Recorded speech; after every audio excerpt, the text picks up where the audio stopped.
جی بسم اللہ الرحمن الرحیم۔ السلام علیکم ورحمۃ اللہ وبرکاتہ۔ اللہ سبحانہ و تعالیٰ کے بابرکت نام سے شروع، جو نہایت مہربان رحم کرنے والا ہے۔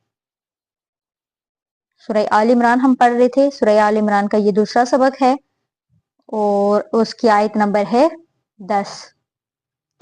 آیت نمبر 10 کیا ہے کہ یقیناً جن لوگوں نے کفر کی روش اختیار کی ہرگز نہ بچا سکیں گے انہیں ان کے مال نہ ان کی اولاد اللہ سے کچھ بھی،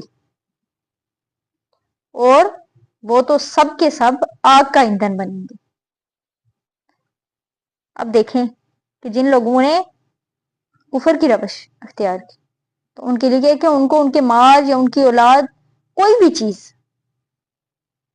اللہ کے غضب سے نہیں بچا سکے گی، اور ان کا ٹھکانہ تو جہنم ہی ہے، وہ سب آگ کا ایندھن ہی بنے گے۔ آیت نمبر 11 ہے کہ جیسا کہ آل فرعون اور ان لوگوں کے ساتھ ہوا جو ان سے پہلے گزرے، انہوں نے بھی ہماری آیات کو جھٹلایا تھا تو اللہ نے پکڑا ان کو ان کے گناہوں کی پاداش میں، اور اللہ سزا دینے میں بہت سخت ہے۔ یعنی ان لوگوں کے ساتھ بھی جنہوں نے کفر کیا ان کے ساتھ ویسا ہی معاملہ ہوگا جیسے آل فرعون اور ان لوگوں کے ساتھ ہوا تھا جو ان سے پہلے گزرے۔ یعنی تمہاری حیثیت ہی کیا ہے؟ آل فرعون کا معاملہ یاد کرو، ان کے ساتھ کیا ہوا تھا۔ فرعون تو بہت بڑا شہنشاہ تھا، لاؤ لشکر والا تھا، لیکن اس کا کیا حال ہوا؟ اس سے پہلے عاد اور سمود بھی تھے، زبردست قومیں تھی عرب میں، تو انہوں نے بھی کیا کیا تھا کہ اللہ کی آیات کو جھٹلایا تھا، تو اللہ نے پھر ان کو ان کے گناہوں کی پیدائش میں پکڑ لیا اور سخت سزا دیا۔ تو اللہ سزا دینے میں بھی بہت سخت ہے، غفور الرحیم ہے، رحمان ہے، بخشنے والا ہے، لیکن سزا دینے میں بھی سخت ہے۔ آیت نمبر 12 ہے کہ اے نبی کہہ دیجئے ان لوگوں سے جو کفر کی روش اختیار کر رہے ہیں تم سب کے سب مغلوب ہو کر رہو گے، جہنم کی طرف گھیر کر لے جائے جاؤ گے، اور وہ بہت برا ٹھکانہ ہے۔ نبی کریم صلی اللہ علیہ وسلم کو مخاطب ہو کر اللہ سبحانہ و تعالیٰ کیا فرما رہے ہیں کہ ان لوگوں سے جو کفر کو اختیار کر رہے ہیں، جو کفر کے راستے پہ چل پڑے ہیں، جو کفر کی روش اختیار کر رہے ہیں، تو ان کو کہہ دو کہ دنیا میں تم سب مغلوب ہو کر رہو گے، اور آخرت میں پھر کیا ہوگا؟ جہنم کی طرف لے کے جائے جاؤ گے، اور آپ لوگوں کا ٹھکانہ جہنم ہی ہے، اور وہ بہت برا ٹھکانہ ہے۔ آیت نمبر 13 کیا ہے؟ تمہارے لیے ایک نشانی آ چکی ہے ان دو گروہوں میں جنہوں نے آپس میں جنگ کی۔ ایک گروہ اللہ کی راہ میں جنگ کر رہا تھا اور دوسرا کافر تھا۔ وہ انہیں دیکھ رہے تھے اپنی آنکھوں سے کہ ان سے دگنے ہیں، اور اللہ تعالیٰ تائید فرماتا ہے اپنی نصرت سے جس کی چاہتا ہے۔ اس میں یقیناً ایک عبرت ہے آنکھیں رکھنے والوں کے لیے۔ یعنی بدر کی جنگ میں مسلمان ایک طرف تھے، دوسری طرف مشرکین مکہ تھے، اس میں بھی تمہارے لیے ایک نشانی ہے کہ ایک جو گروہ تھا وہ تو اللہ کی راہ میں، جو دوسرا کافر تھا۔ انہیں دیکھ رہے تھے اپنی آنکھوں سے کہ وہ ان سے دگنے ہیں، یعنی کہ مسلمانوں کو کھلم کھلا نظر آ رہا تھا کہ ہمارے مقابلے میں وہ ان کی تعداد فوج بہت دگنی ہے۔ بعض روایات میں یہ بھی آتا ہے کہ اللہ تعالیٰ نے غزوہ بدر میں کفار پر ایسا رعب طاری کر دیا تھا کہ انہیں نظر آ رہا تھا کہ مسلمان ہم سے دگنے ہیں۔ تو اللہ اپنی نصرت سے تائید فرماتا ہے جس کی چاہتا ہے۔ یقیناً عبرت ہے آنکھیں رکھنے والوں کے لیے۔ بعض لوگوں میں خاص طور پر دنیا اور جو دنیاوی محبت ہے وہ زیادہ شدید ہوتی ہے۔ اب یہاں اس کا اصل سبب بتایا جا رہا ہے کہ اللہ تعالیٰ نے واقعتاً یہ شے فطرت انسانی میں رکھی ہے، اس لیے اللہ تعالیٰ نے اس دنیا کو قیامت تک آباد رکھنا ہے، اس کی رونقیں بحال رکھنی ہے۔ مرد اور عورت کی ایک دوسرے کے لیے کشش ہوگی تو اولاد پیدا ہوگی، دنیا کی آبادی میں اضافہ ہوتا رہے گا، اس طرح دنیا قائم رہے گی۔ دولت کی طلب ہوگی تو آدمی محنت مشقت کرے گا، دولت کمائے گا۔ اب اس کے لیے یہ چیزیں جو ہیں تو انسانی فطرت میں رکھ دی گئی ہیں، لیکن اس کا یہ نہیں ہے کہ اللہ کی محبت اور اس کی شریعت کو اس سے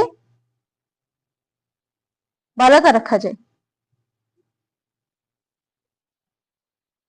صرف یہ نہیں ہے کہ دولت کے پیچھے پڑے، اس کا مطلب یہی ہے کہ تمام جو چیزیں ان میں اللہ کی محبت کو، اللہ کی شریعت کو ہر چیز سے اوپر رکھا جائے، بالا تر رکھا جائے۔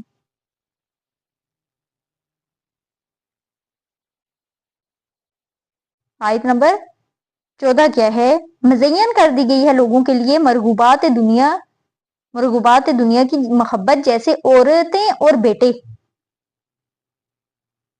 اور جمع کیے ہوئے خزانے سونے کے اور چاندی کی، اور نشان زدہ گھوڑے، اور مال مویشی اور کھیتی،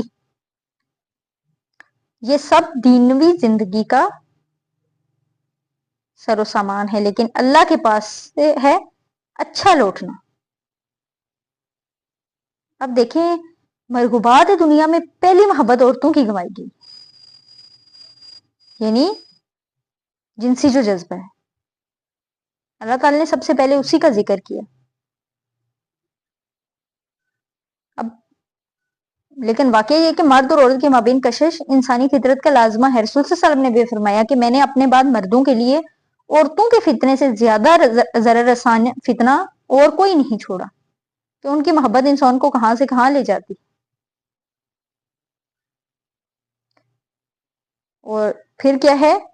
اور جمع کیے ہوئے،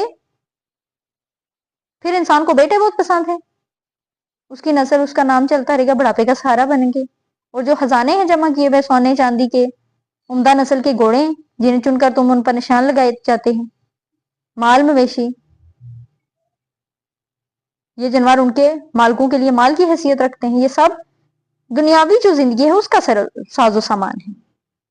یہ ساری چیزیں اس دنیا کی چند روزہ زندگی کا ساز و سامان ہے۔ اس زندگی کے لیے ضروریات کی حد تک ان سے فائدہ اٹھانا کوئی بری بات نہیں ہے، لیکن اصل چیز کیا ہے کہ اللہ کے پاس اچھا لوٹنا ہے۔ وہ جو اللہ کے پاس ہے اس کے مقابلے میں کچھ بھی نہیں ہے۔ اگر ایمان بالآخرت موجود ہے تو پھر انسان اپنے تمام مرغوبات جذبات کو ایک حد تک رکھے گا، اس سے آگے نہیں بڑھے گا۔ لیکن اگر ان میں سے کسی شے کی محبت بھی اتنی زوردار ہوگی کہ آپ کے دل کے اوپر اس کا قبضہ ہو گیا، تو پھر تو آپ غلام ہو گئے۔ اب وہی آپ کا معبود، چاہے وہ دولت ہو یا کوئی اور شے ہو۔ آیت نمبر 15 کیا ہے کہ ان سے کہیے کہ کیا میں تمہیں بتاؤں ان تمام چیزوں سے بہتر شے کون سی ہے؟ جو لوگ تقوی اختیار کرتے ہیں ان کے لیے ان کے رب کے پاس ایسے باغات ہیں جن کے دامن میں ندیاں بہتی ہوں گی، ان میں وہ ہمیشہ رہیں گی، اور ان کے لیے بڑی ہی پاک عورتیں ہوں گی، اور اللہ کی خوشنودی ہوگی، اور اللہ اپنے بندوں کو دیکھ رہا ہے۔ اب تقوی یہی ہے کہ تم پر اپنے نفس کا بھی حق ہے جو تمہیں ادا کرنا ہے، لیکن ناجائز راستے سے نہیں۔ پیٹ کا بھی حق ہے، وہ بھی ادا کرو، لیکن حلال سے۔ تمہاری بیویوں، تمہاری اولاد کے بھی حقوق ہیں جو تمہیں جائز طریقوں سے ادا کرنے، جو تم سے ملنے والے آتے ہیں ان کا بھی تم پر حق ہے۔ اب رسول صلی اللہ علیہ وسلم نے حضرت عبداللہ بن عمرو عاص سے ارشاد فرمایا تھا کہ یقیناً تمہارے جسم کا بھی تم پر حق ہے، تمہاری آنکھ کا بھی تم پر حق ہے، تمہاری بیوی کا بھی تم پر حق ہے، اور تمہارے ملاقاتی کا بھی تم پر حق ہے۔ ان سب کے حقوق ادا کرو، لیکن اللہ سے اوپر کسی چیز کو فائق نہیں کر دینا۔ اصل بات یہ ہے، یعنی اگر ایسا آپ نے کر لیا تو دین بھی گیا، دنیا بھی گئی، اور ان کے لیے کیا ہے؟ جنت ہے، اس میں وہ ہمیشہ رہیں گے، بڑی ہی ان کے لیے پاکباز عورتیں ہوں گی۔ وہ کیا؟ جن کے لیے سب سے بڑھ کر اللہ کی خوشی ان کے لیے، اور اللہ اپنے بندوں کو دیکھ رہا ہے جو کر رہے ہیں۔ اللہ سے تو کچھ بھی چھپا ہوا نہیں، اللہ دیکھ رہا ہے۔ یہ آیت نمبر 115 تھی۔ اب اس سے آگے آیت نمبر 16 سے بھی اسی کے ریلیٹڈ ہے، اس کے سے جڑا ہوا ہی وہ حصہ ہے، لیکن چونکہ سبق بہت لمبا ہو جاتا ہے اس لیے اس کا دوسرا حصہ پھر ہم اس سے اگلے سبق میں پڑھیں گے۔ آج کے لیے آیت نمبر 15 تک ہی، سورہ آل عمران کی آیت نمبر 15۔